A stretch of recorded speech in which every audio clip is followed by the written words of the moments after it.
Hello, everyone. Glad to be with you today, joining you again on what is week number 8 in our journey through our materials here. We have a combination of Bible Project materials and crossways.org materials. And yeah, we're on week number 8. As usual, I like to start off with a video to review what we did last time. So let me get that set up here. I'll find my screen mirroring so that we can see what we're seeing here. Optimize it, share the screen. And if I can, I'm going to get rid of that little notch up at the top again. View, hide floating meeting controls. Okay, now we are good. Good to go. Okay, we're going to check the sound, make sure that's where it's supposed to be. All right, and we'll push play.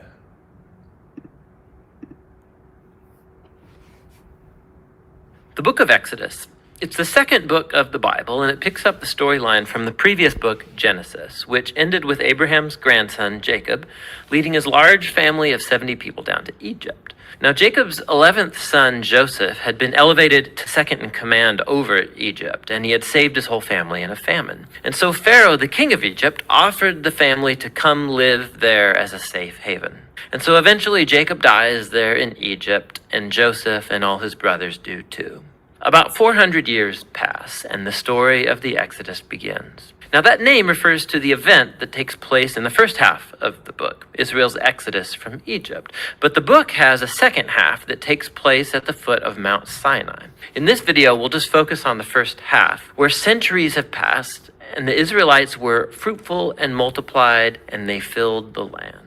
Now, this line is a deliberate echo back to the blessing that God gave all humanity back in the Garden of Eden. And it reminds us of the big biblical story so far. Humanity forfeited God's blessing through sin and rebellion, and so God chose Abraham's family as the vehicle through which he would restore his blessing to all the world. But the new Pharaoh does not view Israel as a blessing. He actually thinks this growing Israelite immigrant group is a threat to his power. And so just as in Genesis, humanity rebels against God's blessing, so here, Pharaoh attempts to destroy the source of God's blessing, the Israelites. He brutally enslaves them in forced labor, and then he orders that all the Israelite boys be drowned in the Nile River. Now, Pharaoh, he is the worst character in the Bible so far. His kingdom epitomizes humanity's rebellion against God. Pharaoh has so redefined good and evil according to his own interests that even the murder of innocent children has become good to him. And so Egypt has become worse than Babylon from the book of Genesis. And so now Israel cries out for help against this new Babylon, and God responds. God first turns Pharaoh's evil upside down as an Israelite mother throws her boy into the Nile River, but in a basket. And so he floats safely right down into Pharaoh's own family. He's named Moses, and he grows up to eventually become the man that God will use to defeat Pharaoh's evil. In the famous story of the burning bush, God appears to Moses and commissions him to go to Pharaoh and order him to release the Israelites. And God says that he knows Pharaoh will resist, and so he will bring his judgment on Egypt in the form of plagues. Then God also says that he will harden Pharaoh's heart. And so we're introduced into the next main part of the story, the confrontation between God and Pharaoh. Now, what does this mean that God says he'll harden Pharaoh's heart? It's super important to read this section of the story really closely and in sequence. In Moses and Pharaoh's first encounter, we're told simply that Pharaoh's heart grew hard. There's no implication that God did anything.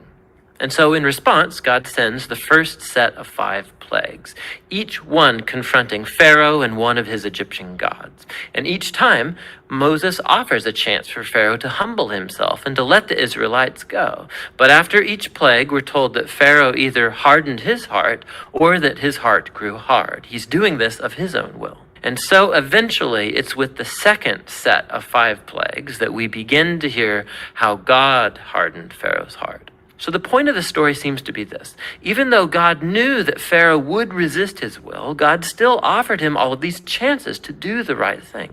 But eventually, Pharaoh's evil reaches a point of no return. I mean, even his own advisors think that he has lost his mind. And it's at that point that God takes over and bends Pharaoh's evil towards his own redemptive purposes. God lures Pharaoh into his own destruction as he saves his people, which is what happens next. With the final plague, it's the night of Passover, and God turns the tables on Pharaoh.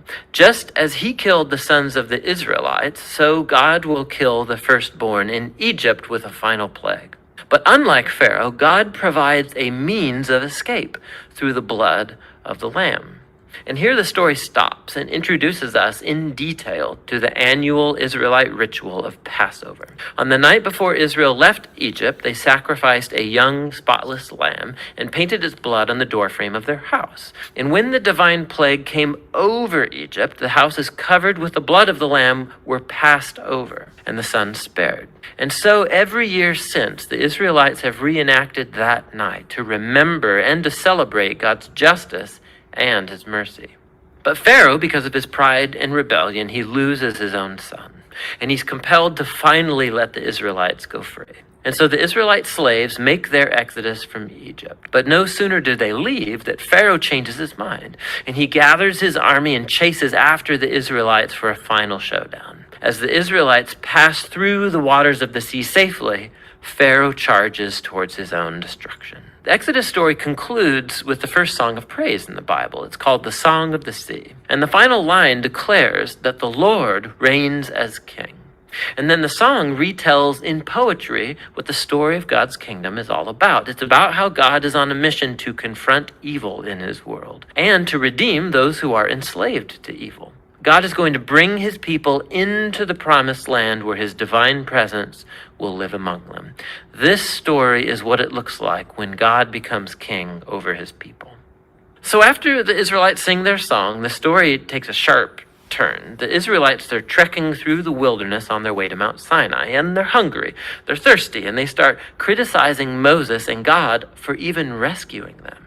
They say they long for the good old days in Egypt. I mean, it's crazy. So God graciously provides food and water for Israel in the wilderness, but these stories, they cast a dark shadow.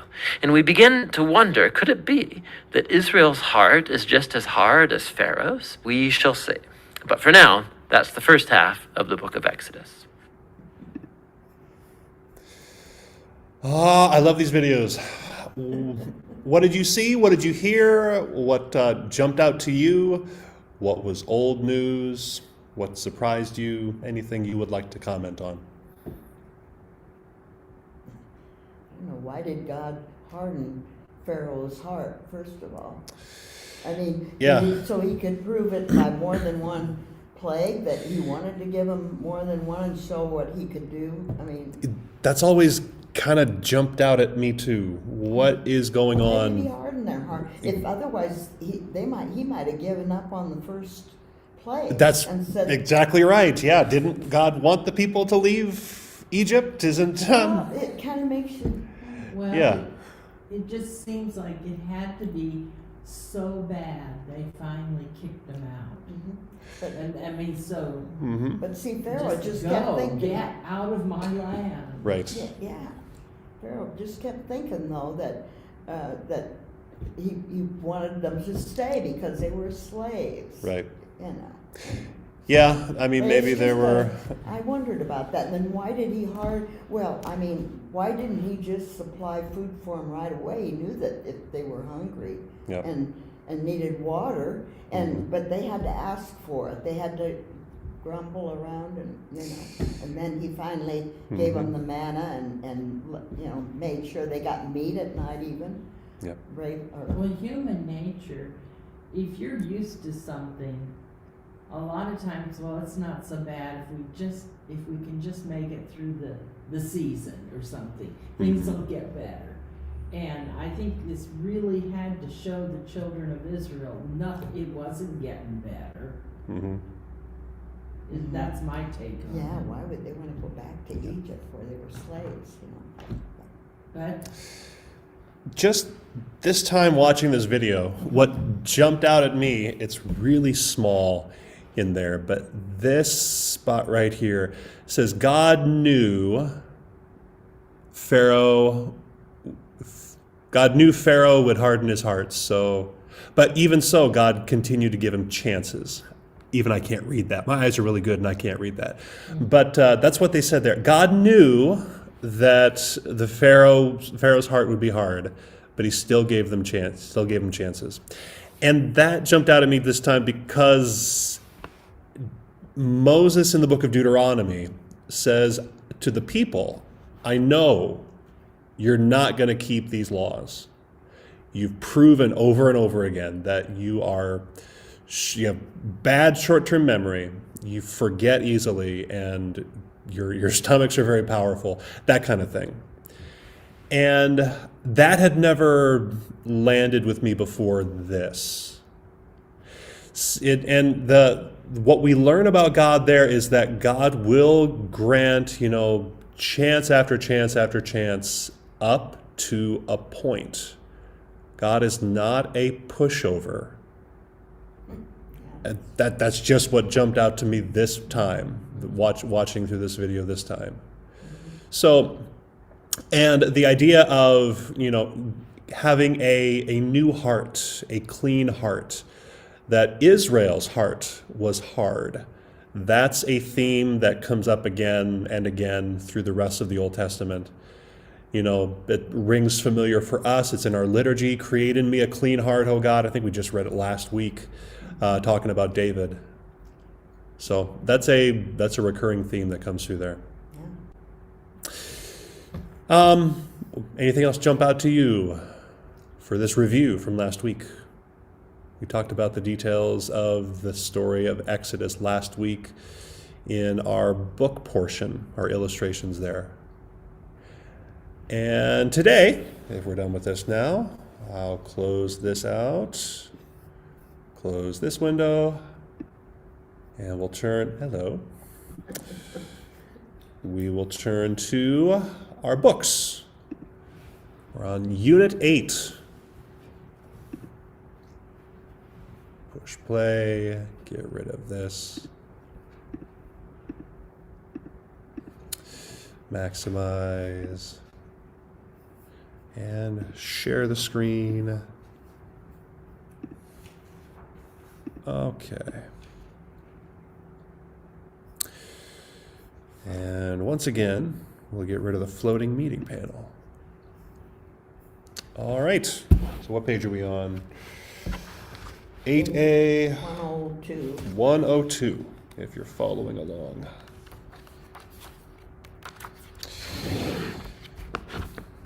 Okay, the name of this unit is The Covenant at Mount Sinai. Another pivotal moment in the story so far. But before we jump in, I wanted to poll the room. When the word covenant comes up, what does that word mean to you? How often have you heard, thought about, learned about the word covenant? I just thought of it as a promise or between two people to. That's exactly what it is, yes.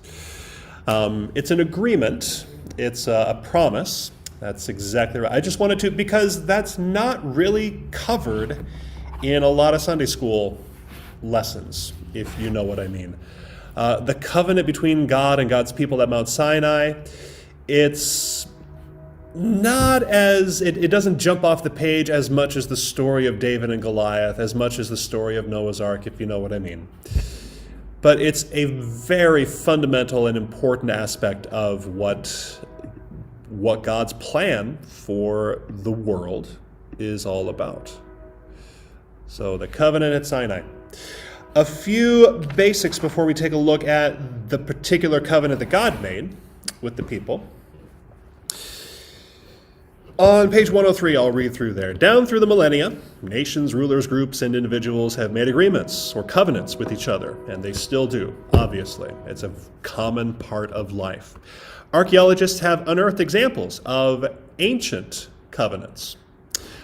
two of which are depicted here in this illustration. If we look at the top, we see what is called a parity treaty. We have two equal parties. The characters are the same size, same height, to indicate they are equal players in this treaty that they're forming. There's equal exchange of investment. There's equal amount at stake. This is called a parity treaty. The other one listed is called a suzerain or vassal treaty, with the suzerain being the more powerful character and the vassal being the less powerful character, indicated by the size of the characters on the page. We'll take a look at a specific example of a suzerain or vassal treaty on the next page. And these numbers will come up again on the next page.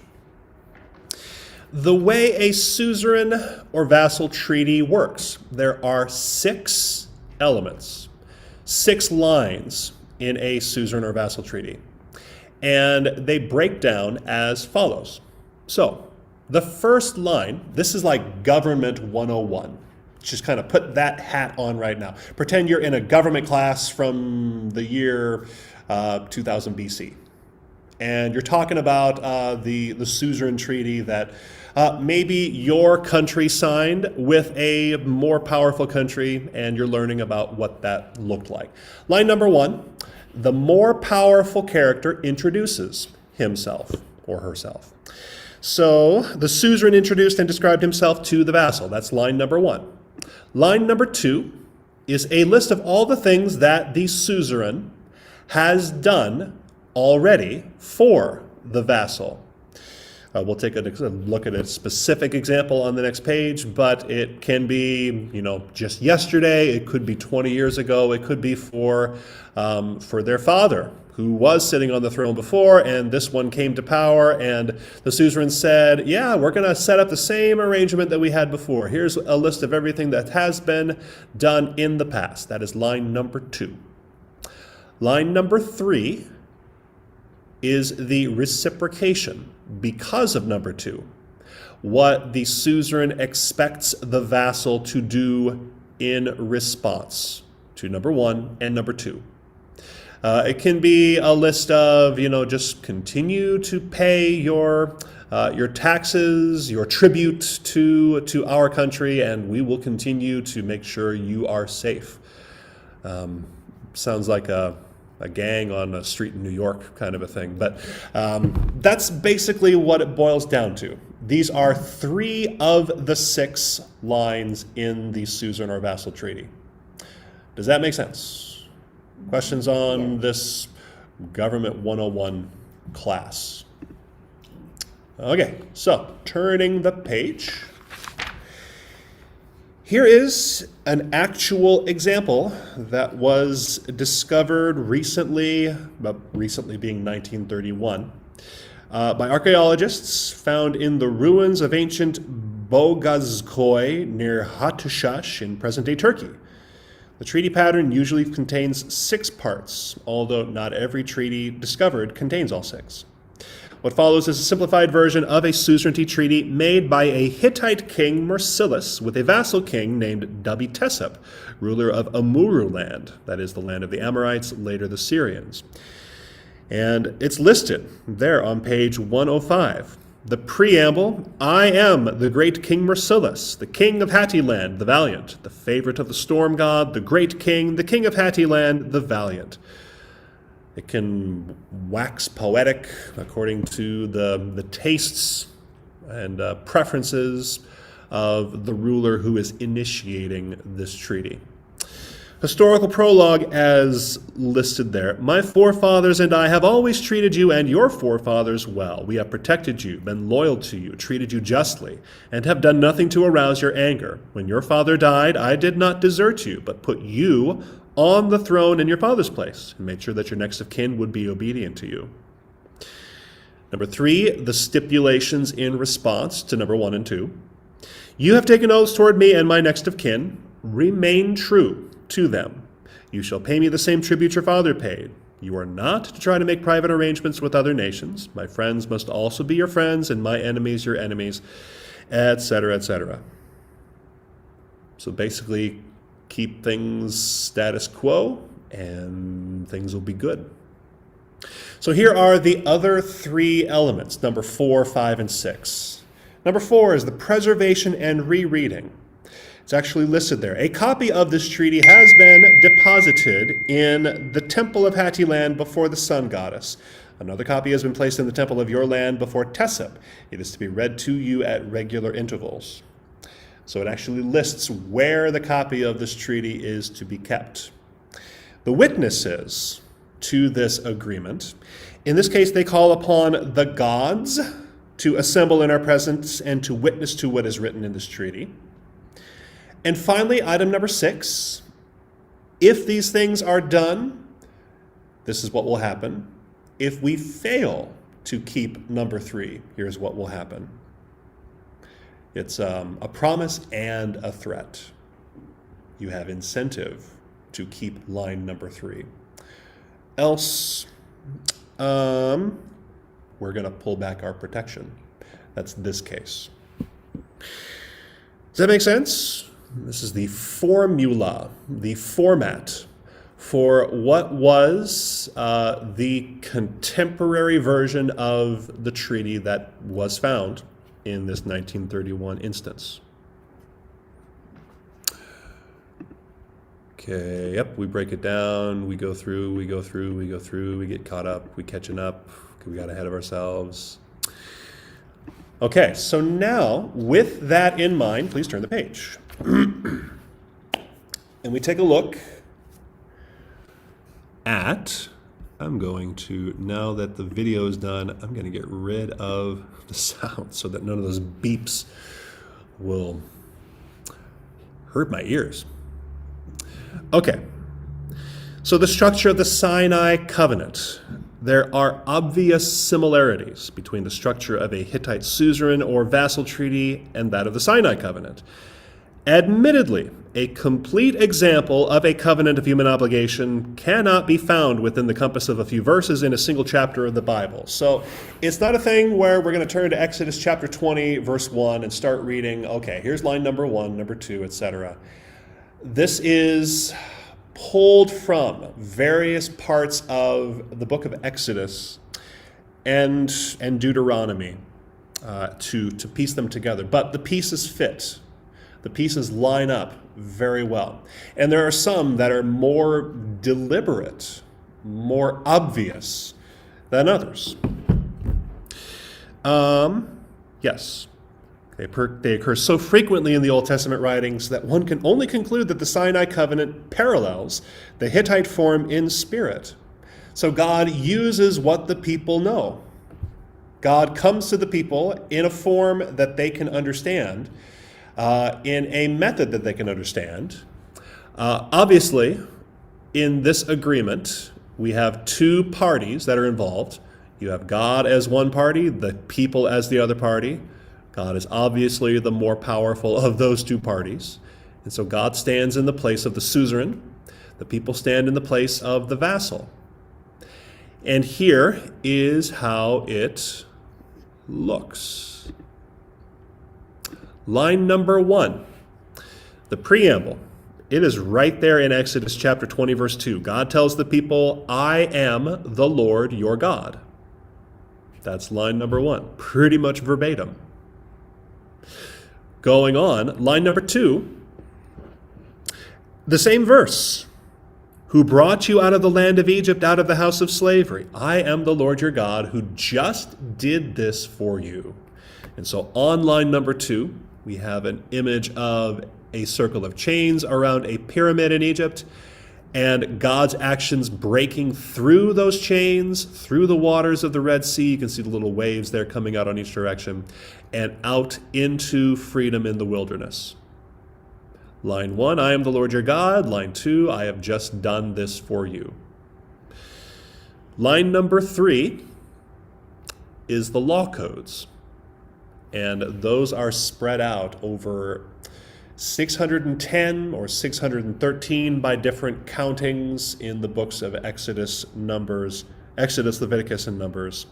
And Deuteronomy has some repeated, some new collections in there, but all through there, God's expectations of the people. Here is what God is calling them to do in response to number 1 and number 2. Because God has brought the people out, here is what God is calling the people to do in response. It lines up. The pieces go into place and they fit very well. Does that make sense so far? Okay. Finishing it out. Number 4, the preservation and rereading. The covenant is to be written and stored, read and taught to present and future generations of Israelites. Teach this. Teach this to your children and to your children's children. So we have the family line on number 4 along with the different scrolls. Teach this to them. Do not let them forget. Line number 4 is the one that they probably failed at first. They didn't keep this front and center in their minds. Number 5, if we lined it up exactly, the other cultures of the day called upon the gods to bear witness, it wouldn't necessarily be appropriate in this case with the God of Israel. And so God calls on the creation itself, the sun, the moon, the stars, the clouds, to bear witness to this covenant that God is making. References seen in Deuteronomy especially, and in Joshua as well. Finally, this is really laid down in Deuteronomy. Number 6, the blessings and the curses. God tells the people that if they take God's covenant seriously, all will go well with them in the promised land, in Canaan. The reverse is also true. If they fail to keep this covenant, if they fail to hold God's law code close to their hearts, then they won't be in the promised land. Moses says, I am setting before you today blessings and curses, life and death. Joshua says, choose for yourselves this day whom you will serve. It's a choice. You can follow God or you can follow others. And like we said, Moses says, I know that you're going to fail at this. It's almost like he could see the future. So there is the format all plugged in. It is of note. I think we'll come back to that later, so I'm going to hold on to that thought. Any questions on this illustration? God calls to the people from the mountain and has the people assemble. And Moses says to the people, are you in? Are you in with this agreement? And all the people say, yes, we are. Tell us where to sign. So they knew what they were getting into. They knew what they were signing up for. And God binds himself to this people through this covenant that is being made. How does that feel? How does that sit? Does that make sense? That's what I Yes, to remember me. learning. Yeah. Very good. And do you remember learning how well they kept this covenant over the centuries? What got me was when they built that golden calf. Right away. I mean, First thing, yes. that's an idol. They didn't even wait for Moses to come down. Yeah. They built this golden calf and started worshiping that thing. Mhm. You know, they should have known better than that. That's what I'm thinking. But Right. if we'd have been there, we'd have probably been right in on it. I don't know. Yeah. No, that story sets up for how things are going to go.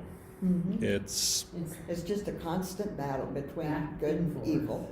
yeah, it's up and down and up and down, and you start to feel sorry for God when you read this. At least I start to feel sorry, or I start to sympathize. That's a better word. I start to sympathize with what God is going through here. You know, being faithful, maintaining faithfulness to this people who just don't seem to be on board. And That's what this world is all about, though, isn't it? I mean, Yes. there's evil here, Mhm. there's good and there's evil, and yeah. you either choose one or the other, and sometimes you get off the course, and Mm-hmm. you know, It's not it's simple. Find your It's way not out. simple, and No. yeah, we make the same mistakes that they yeah, did. we make mistakes too. If we'd have been alive then, we might have done the same thing. Absolutely. I've been in on it. Who knows? Right. All right, next page.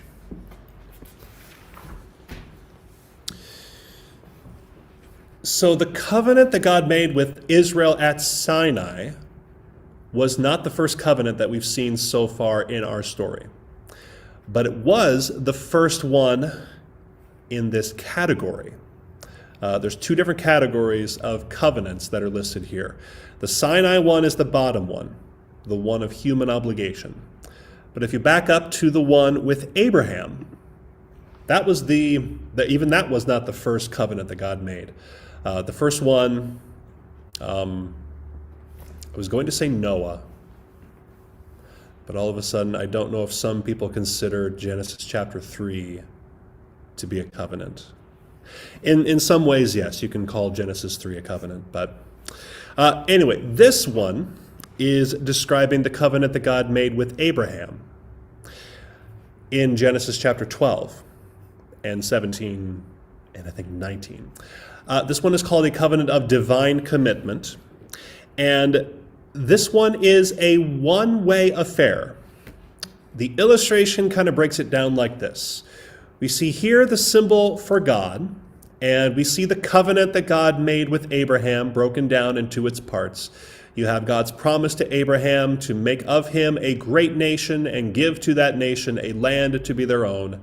The land is the top part, the family is the second part, and down in the bottom we have, through them, in that place, God will bless the world.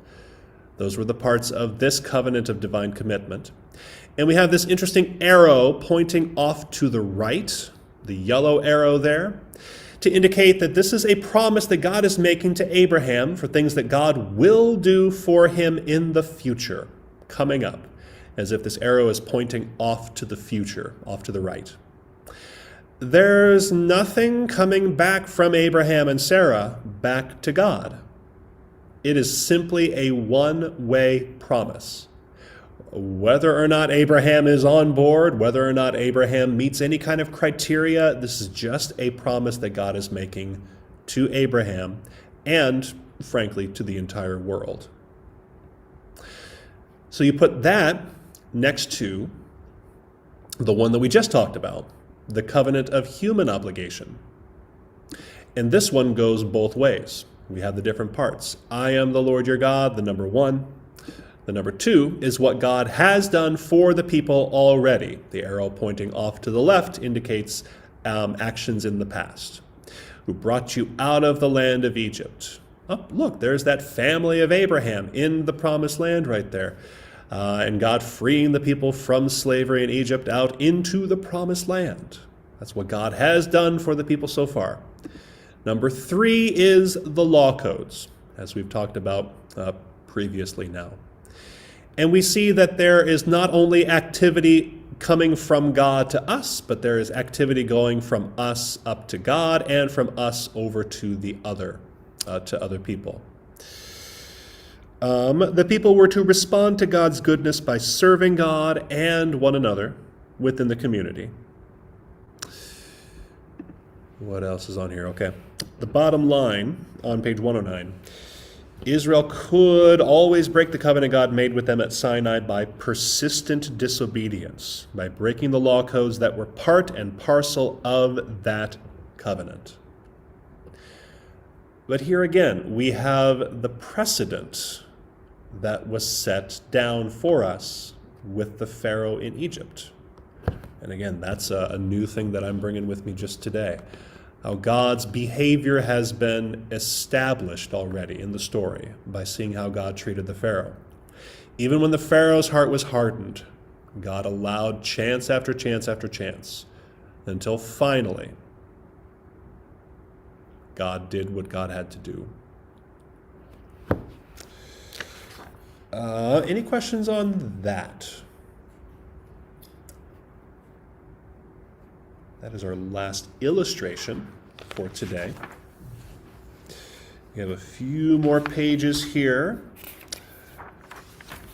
I think I will actually leave page 110 to you and page 111 to you, much of which we've already talked about today already. And I'll move now to page 112. Some larger concepts, some bigger ideas through more of the Bible. Number one, the word covenant occurs frequently in the Bible. In addition to the covenants with Abraham and Israel, God also made covenants with Noah, with Phineas, and David. Furthermore, the Genesis narrative speaks of both Abraham and Isaac making covenants with someone named Abimelech. The Noah covenant, number two, follows the creation and flood narratives. God promises that never again will the windows of the heavens and the fountains of the great deep open to allow the cosmic waters to flood the habitable regions of the earth. The stage on which the ensuing divine drama is to be played out is secure. The covenant that God made with Noah, it contains other requirements of the people. Some interesting ones. I'll let you take a look at those yourself. Other examples that come up, there are covenant sealing ceremonies. Interesting there, the Hebrew term for making a covenant literally means to cut a covenant. That's interesting after we see what happens in Genesis 15, where God cuts the covenant with Abraham by having Abraham take those animals and cut them in half, and then God passes between the two rows. There are covenant ratification ceremonies, and those are listed there. Number 5, the covenant renewal ceremonies, to renew their awareness or renew their commitment to the covenants that they've agreed to. Covenant reparation ceremonies in number 6, some listed there. Covenant confirmation ceremonies in number 7. Number 8, when God made a covenant with Abraham, God committed himself to future actions on his people's behalf without imposing expectations and obligations on them. The covenant with Abraham gave the Israelites hope and confidence. No matter what Israel's condition, there was always reason for hope. Although the people had been unfaithful to God and had run after other gods, the hope remained that he would remember his initial promises and receive them back into fellowship with himself. So that was a great source of stability for the people, the understanding that the Abraham covenant was one that God made with Abraham and the people, and that God would remain faithful to that no matter what. Number 9, the covenant God made with Israel at Mount Sinai was different. It placed obligations on Israel, and failure to live up to it could have dire consequences. This conviction lay at the very core of the proclamations of the prophets. And when we get to that, I think it's in book 3, all the different prophets like Amos, like Hosea, like Joel, they all are calling Israel to come back to this covenant. It's not too late. There is still time. You can still turn your hearts back to God. Remember what matters. And they called out to the people, but the people did not listen. It's a depressing stretch to go through. And finally, number 10 there, the book of Deuteronomy insists that the promised land was and remained the Lord's property. Behind this attitude lay a deep understanding of the significance of property and of the obligations associated with its use. Israel's sojourn in Canaan was not necessarily permanent. The Israelites were a tenant people and could lose the land if they persisted in breaking the Sinai covenant. After all, God put them there in the promised land with a job to do, with a purpose. And if they were being unfaithful to or undermining of that job, God's not going to keep them there for very long because God's greater plan is for the entire world, not just for this people. Thoughts, comments, questions?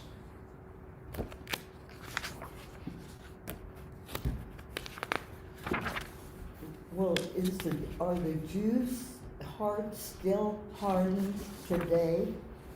I mean, they are, aren't they? I mean, as far as they don't believe in Jesus, or a lot of them don't. Some of Right. them do, I think. Some do. It depends on how you define yourself as Jewish. You know, if you go by heritage, by blood, or by practice. And there's different ways. There's different And some people do not want to relinquish their Jewish identity. And so, you know, I have people bringing up the Jews for Jesus. So there's some of them are still waiting for Jesus, right? Yes, it's a very interesting feeling. There was one time in college I was taking a religion class, and, you know, part of the class was to go to another worship service from a different religion. And among the list of options there in Lincoln was a Jewish temple service. And so I went, and they were used to, you know, people coming in and being curious. It seemed to me very familiar. The format that I experienced was very familiar, with one notable exception. And that in the place of the good news of Jesus, what took the place there with the counterpart was news about the Holy Land. They talked about what was going on, what the current events were in the Holy Land. And, you know, I had almost gotten into the groove. You know, I just fell right in. You know, there was singing, there was, you know, the same kind of liturgy. But in place of the gospel reading and the sermon was news about the Holy Land. It was really interesting, but that makes perfect sense the more you think about it. Because of this very thing. They are waiting for this, line number 6, to be undone. They're working hard as they can to keep number 3. Number 3, number 3, number 3. If they're faithful to these, God will put them back in the Holy Land. And I have to stop and say for a second that, you know, it depends on what kind of Jew we're thinking about. There's all different kinds. There's Orthodox, there's Reformed, there's, just like with the Christian church today, there's all different flavors.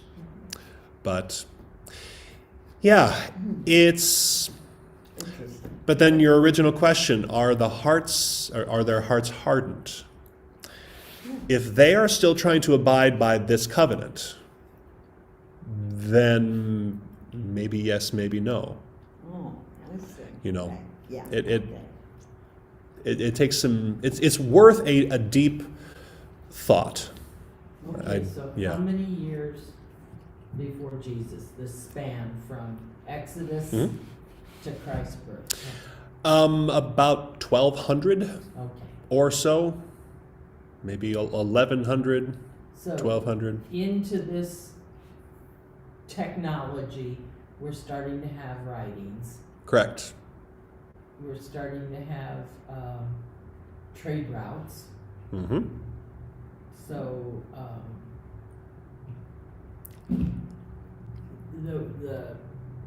the mixing of, you mentioned last week about the location of the Holy Land was Yeah. on trade routes. So there would be people coming in and being exposed to Yes. this. Yep. The silk trade. Mhm. It was a big thing. Yep. And yeah, writing is just starting to, it's taking on new forms. Before this, you know, there was, you know, hieroglyphics in Egypt. I don't know exactly when, you know, animal skins started to be used on scrolls, that kind of thing. But with that came the ability to write these things down in a more convenient manner. What gets me is that they're still finding, new things. Once in a while, they'll dig up different things. Yeah. And it's amazing. I mean, God's letting us see things at different parts. I agree. It just clicks in. Yeah. Just I like, mean, they'll Mhm. find something that's, dug up from somewhere. Definitely.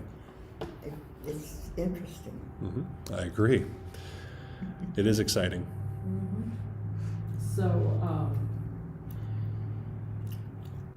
the children, we're wandering in the desert now, and they're, I always sort of was taught this was God's plan of getting, anybody who had lived in Egypt would eventually die off in the 40 years, because Right. it's 2 generations.